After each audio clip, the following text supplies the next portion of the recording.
찬양하겠습니다. 428장.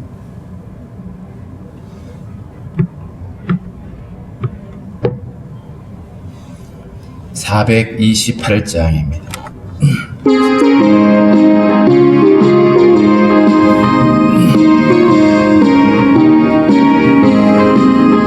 내 영혼에 비추니 주 영광 찬란해.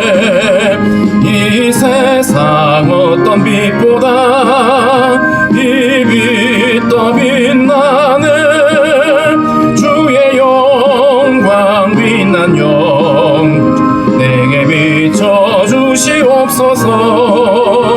그 밝은 얼굴 배울 때 나의 영혼 기쁘다. 내 영혼에 노래 있으니 주 찬양합니다. 주 귀를 기울이시사 다 듣고 계시네. 주의 영광 빛난 광채 내게 비춰주시옵소서. 그 밝은 얼굴 배울 때 나의 영혼 기쁘다. 내 영혼의 봄날 되어서 주 함께 하실 때 그 평화 내게 깃들고 주내 꼽히네. 주의 영광 빛난 광채 내게 비춰주시옵소서. 그 밝은 얼굴 배울 때 나의 영혼 기쁘다. 내 영혼에 희락이 있고 큰 소망 넘치네. 주 예수 복을 주시고 또 내려주시네. 주의 영광 빛난 광채 내게 비춰주시옵소서. 그 밝은 얼굴 배울 때 나의 영혼 기쁘다. 기도하겠습니다. 하나님 아버지 감사합니다. 오늘도 우리에게 새 아침을 허락해 주시고 주님 앞에 나와서 주를 찬양하며 기도하게 하신 하나님 감사합니다. 죄악된 세상 가운데서 오늘 한날도 주님과 동행하며 살아갈 수 있도록 우리에게 믿음을 허락하여 주옵소서. 하나님 아버지, 두려움이 가득한 아버지 이 세상입니다. 코로나 바이러스로 인해서 어려움을 겪고 있는 많은 사람들, 두려움 가운데 있는 이들을 주님 긍휼히 여겨주시고 속히 이 어려움에서 벗어날 수 있도록 하나님께서 이 땅을 고치시며 은혜 베풀어 주시기를 원하고 기도합니다. 하나님 아버지, 원하옵는 것은 성도들이 한 주간을 살아갈 때에 온전히 주님과 동행할 수 있도록 우리의 걸음을 주장하여 주옵소서. 우리로 하여금 마땅히 행할 바를 알게 하시고 하나님, 우리의 욕심을 따라 사는 것이 아니라 언제나 주님을 따르며 주의 말씀에 순종하는 저희들이 될 수 있도록 인도하여 주옵소서. 불의한 세상과 타협하지 않게 도와주시고 온전히 주님의 백성답게 하나님의 말씀을 쫓아 행할 수 있는 저희들이 되기를 원합니다. 오늘도 머리 숙여 기도하는 모든 우리의 간구를 아시는 하나님, 주의 선하심으로 응답하여 주시고 성도들의 가정과 성도들의 삶에 주님 도우신 은혜로 함께하여 주시고 구하고 계획하는 모든 것들이 주 안에서 형통할 수 있도록 주여 도와주시기를 원하고 기도합니다. 육신의 연약함으로 고통하고 있는 이들 주님 치료하시고 하나님 고쳐주시고 깨끗게 하여 주옵소서. 마음이 상한 자들, 두려워하는 자들 주님께서 불쌍히 여기시고 하나님께서 위로하시며 평강을 더하여 주시기를 원하고 기도합니다. 나라의 부름받은 형제들 하나님께서 지켜주시고 하나님 맡겨진 일 잘 감당할 수 있도록 도우시기를 원합니다.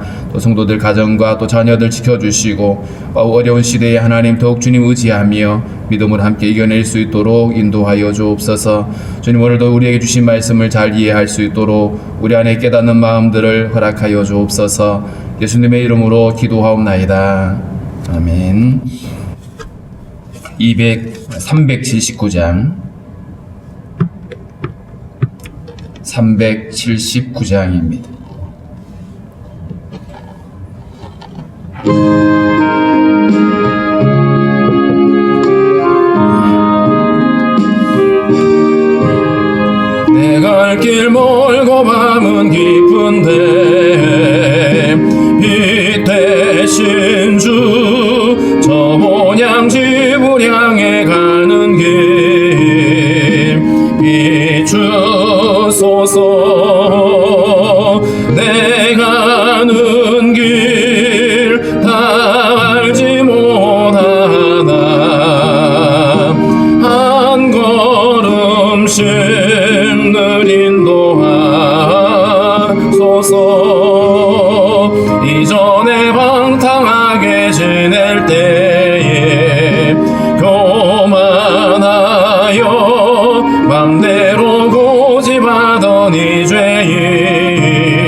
하소서. 내 지은 죄 다 기억 마시고 주 뜻대로 늘 주장하소서. 이전에 나를 인도하신 주 장래에도 내 앞에 험산 줄령 만날 때에 도우소서. 밤 지나고 저 밝은 아침에 기쁨으로 내 주를 만나리. 아멘.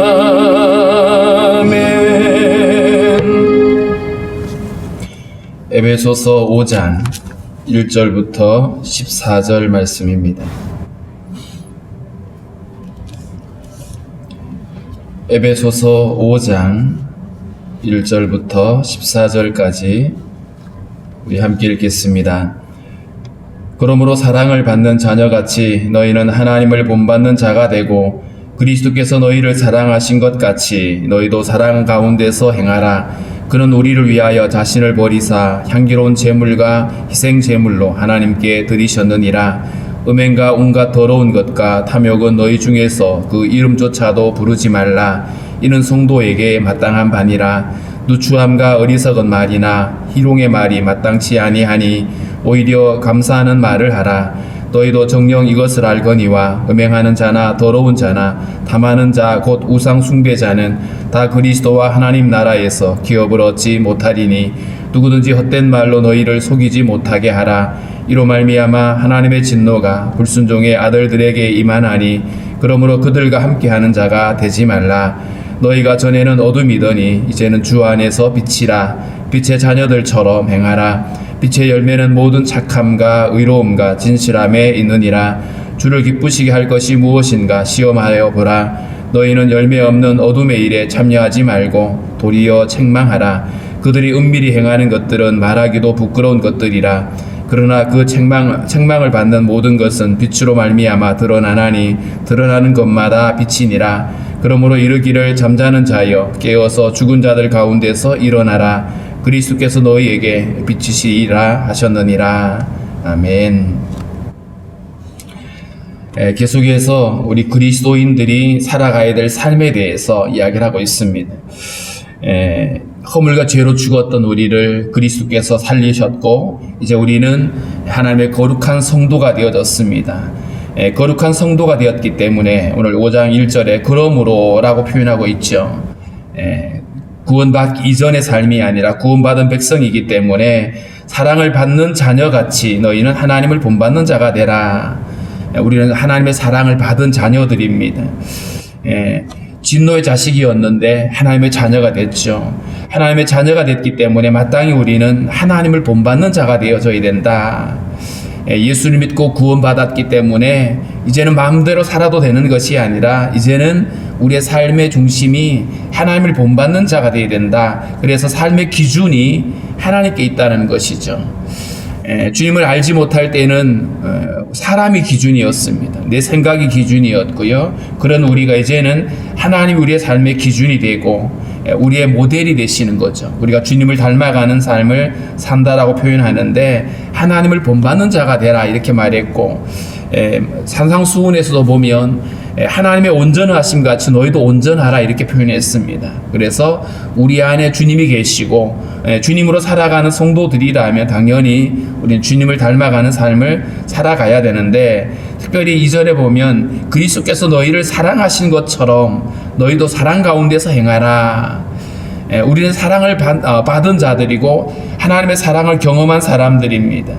근데 그 사랑을 받았는데 우리가 주님을 본받는 삶을 산다고 말할 때에 주님이 우리를 사랑한 것처럼 우리도 사랑을 하면서 살아가야 된다. 사랑 가운데서 행하라고 하는 이 말은 우리도 동일하게 받은 사랑을 사람들에게 나누어주고 베풀어야 된다는 것을 말해주고 있죠.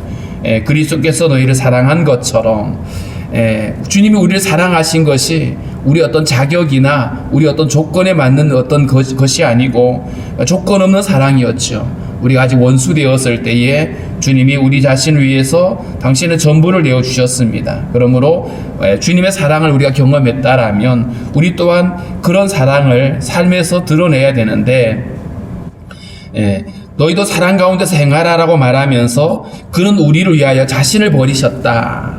자신을 버리고 향기로운 제물과 희생 제물로 하나님께 드리셨다라고 말하고 있습니다. 우리가 사랑을 누군가에게 베푼다고 말할 때에 그냥 어떤 희생 없이 되는 것은 없습니다. 사랑은 대가를 지불해야 됩니다. 우리가 손해를 보기도 해야 되고요. 그렇기 때문에 주님이 우리를 사랑하시기 위해서 당신의 전부를 내어주신 것처럼 우리도 사랑 가운데 생하기 위해서는 손해볼 수 있어야 되고 희생할 수 있어야 되고 누군가를 위해서 우리가 대가를 지불할 수가 있어야 됩니다. 사랑은 내가 이만큼 베풀었으니까 누군가가 내게 이만큼 다시 돌려주는 것이 아닙니다. 사랑은 돌려받는 것을 생각하지 않고 베푸는 것이 바로 사랑인 것이죠. 그러니까 주님이 우리에게 주신 사랑이 이렇게 조건 없이 당신의 전부를 내어주셨기 때문에 이 사랑을 안다라면, 이 사랑의 크기와 감격을 안다라면 우리 또한 그 사랑을 사람들에게 드러낼 수가 있어야 됩니다.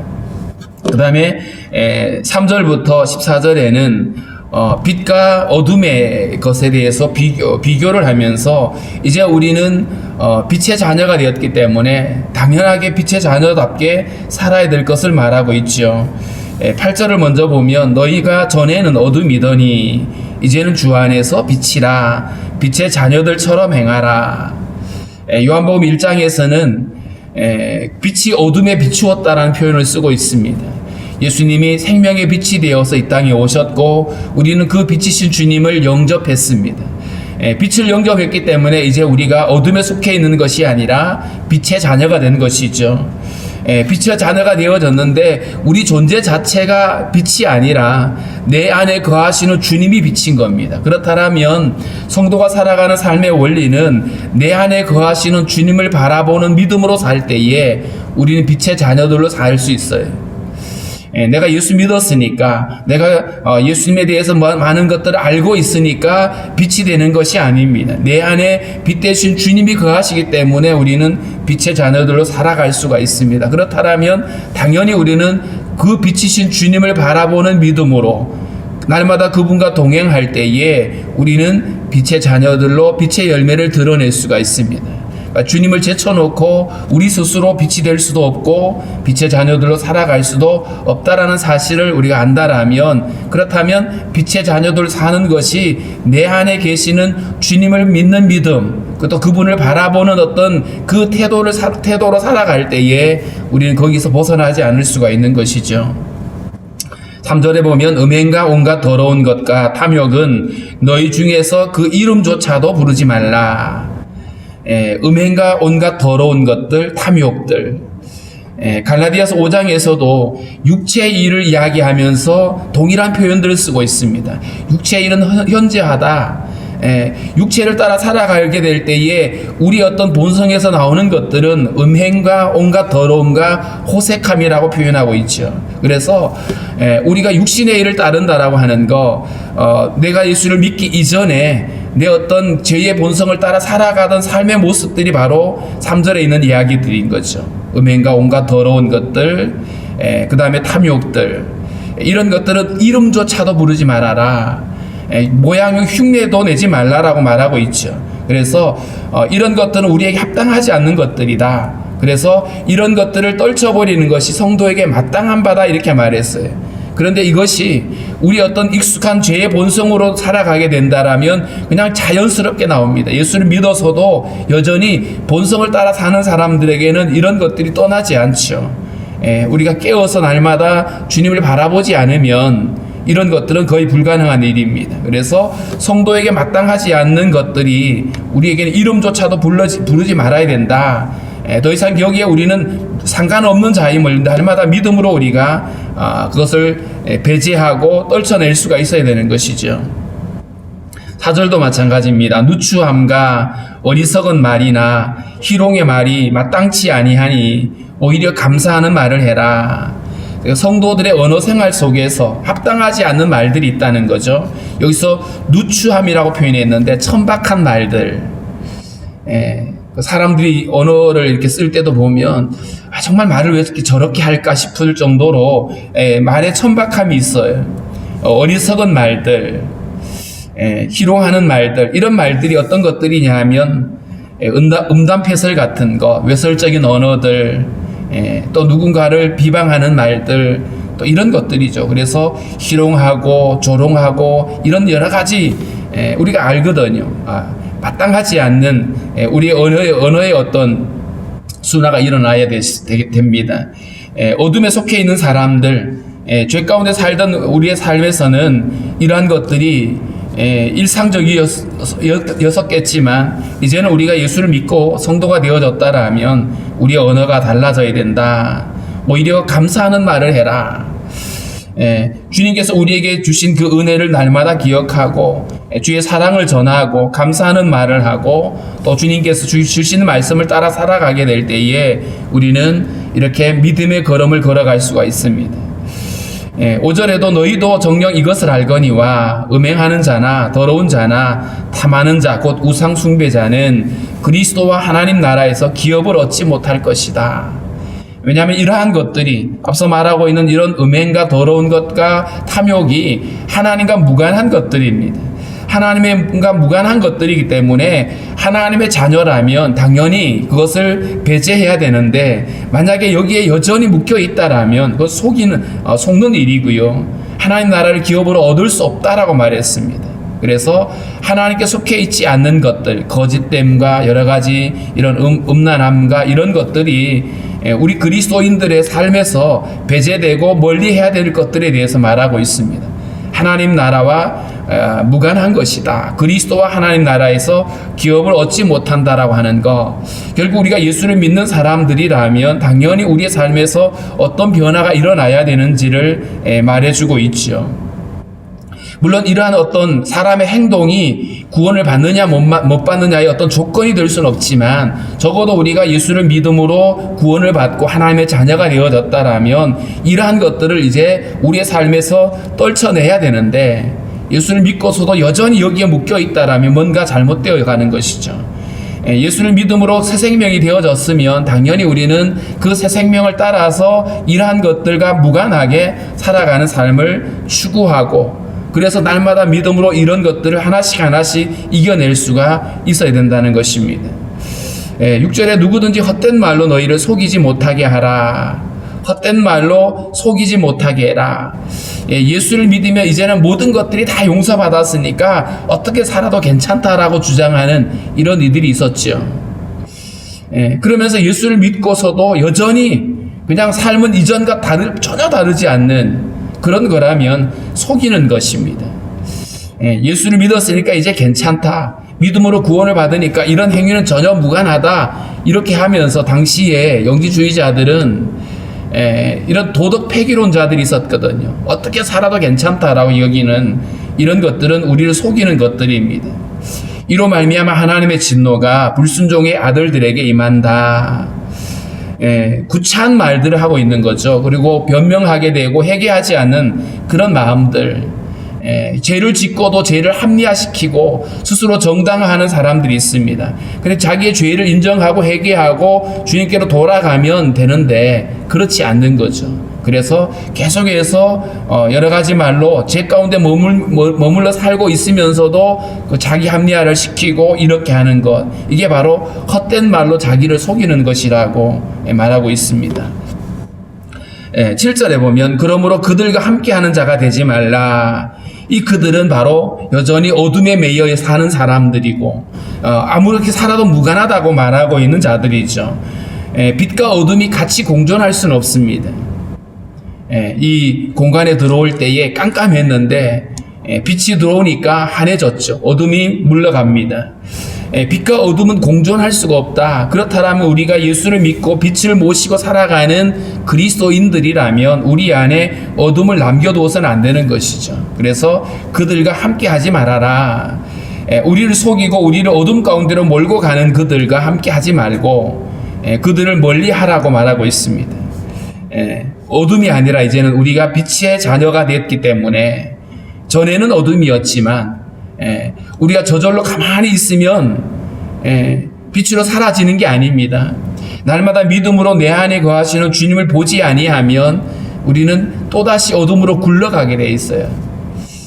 언젠가 제가 비유로 말씀을 드렸습니다마는, 커다란 공을 비탈길에 올려놓아 놓으면 아래로 굴러가는 것은 당연한 거거든요.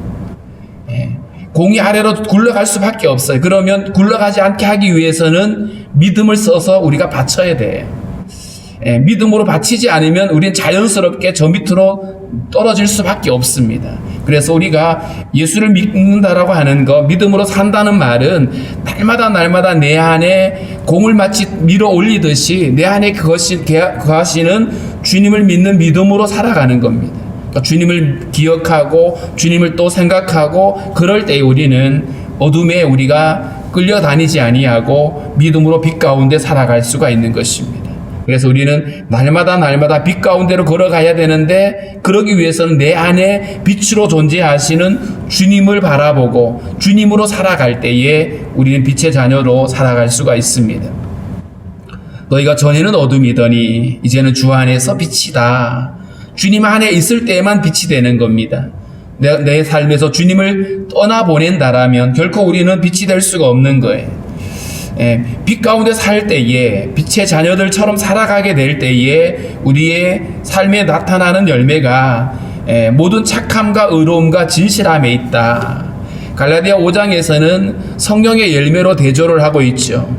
우리가 우리 안에 거하시는 주님을 믿는 믿음으로 살아가게 될 때에, 혹은 성령의 인도함을 따라 살아가게 될 때에 우리에게 드러나는 열매는 성령의 열매가 되고 빛의 열매가 되는데, 그렇지 아니하고 믿음을 쓰지 않고 성령을 따르지 않고 살아간다라면 우리는 육체의 열매를 드러낼 수밖에 없고 어둠의 열매를 드러낼 수밖에 없습니다.